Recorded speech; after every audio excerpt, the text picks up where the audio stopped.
Será que o Chris Paul vai conseguir elevar o nível dos Spurs a ponto do time chegar nos playoffs? Essa pergunta deveria ser fácil de responder, mas não é tão fácil assim. E eu vou te explicar por quê. Primeiro, dá uma olhada nessas jogadas aqui. Olha a quantidade de vezes que o Victor Wembanyama simplesmente não foi visto dentro do garrafão. E isso acontece por alguns motivos. Um deles é que é um time muito jovem, onde todos querem mostrar serviço, e outro motivo é que não tem um armador de fato nesse time dos Spurs. Agora, assiste essas assistências aqui do Chris Paul na última temporada dele com o Golden State Warriors. Mesmo que ele já tenha 39 anos, você não pode olhar para a qualidade dessas assistências e dizer que o Chris Paul não vai ser um cara que vai criar um impacto real no time dos Spurs nessa temporada. O Chris Paul construiu toda uma carreira sendo o cara que torna os seus companheiros melhores. Eu me arrisco a dizer que ele é o cara que mais entende de basquete na história da NBA, mais que qualquer outro gênio do basquete, mais até que o próprio LeBron James.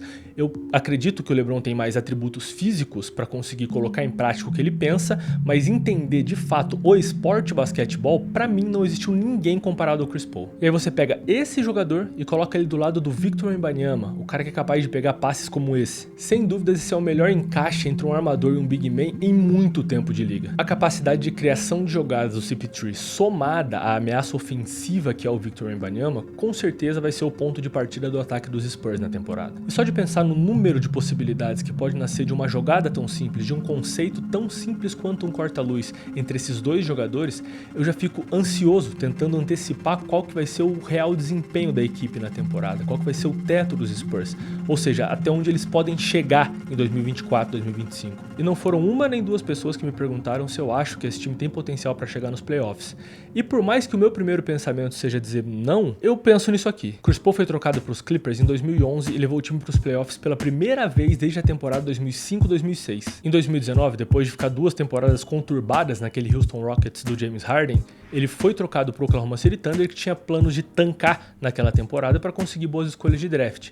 O resultado foi que o Chris Paul liderou o time em roubos e assistências, foi o segundo maior pontuador da equipe e o Oklahoma City Thunder foi para os playoffs. Como isso não estava nos planos do OKC, eles trocaram o Chris Paul para o Suns na temporada seguinte. E o Suns chegou numa final de NBA depois de uma seca de mais de 10 anos sem sequer ir para os playoffs. E aqui o CP3 já tinha de 35 para 36 anos. Então, meus amigos, é muito difícil para mim olhar para esse time dos Spurs e falar, não vai pegar playoffs. Porque esse é o impacto que o Chris Paul costuma causar. E aí você pode me dizer, beleza, me convenceu em relação ao ataque, mas e a defesa desse time? Porque o Chris Paul é um armador de 39 anos e 1,83 m de altura. E aí eu vou precisar te lembrar que esse cara vai jogar do lado do Victor Wembanyama. Esse Victor Wembanyama. O jogador que ficou em segundo na corrida pelo prêmio de melhor defensor do ano na temporada passada. Que vale ressaltar era a temporada de calouro dele. Ah, e na temporada passada, quando o Chris Paul tinha 38 anos, ele liderou os Warriors em roubos de bola. Então a defesa não vai ser o problema. E voltando pro lado ofensivo da quadra aqui, se o Chris Paul conseguir criar jogadas em todos os níveis para esses jogadores dos Spurs, talvez ele consiga também retomar um pouco do seu poderio ofensivo. Afinal, na última temporada, foi a primeira temporada da carreira dele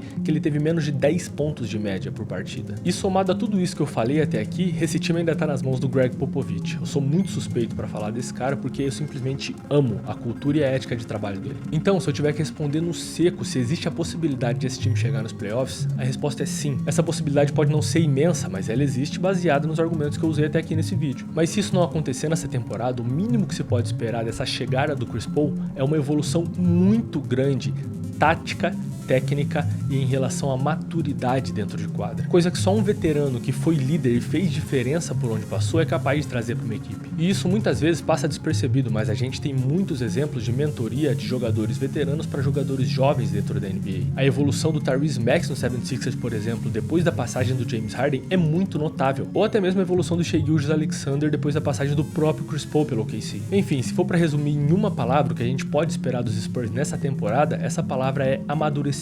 A evolução vai obrigatoriamente existir, porque isso está no DNA do CP3 como líder. A velocidade dessa evolução só vai depender do quanto esses jogadores jovens são capazes de absorver conhecimento sobre o jogo. Se você gostou desse vídeo, curte ele aqui embaixo e se quer ver mais conteúdo sobre NBA é só clicar nesse vídeo que está aparecendo na sua tela agora. Até mais, te vejo no próximo.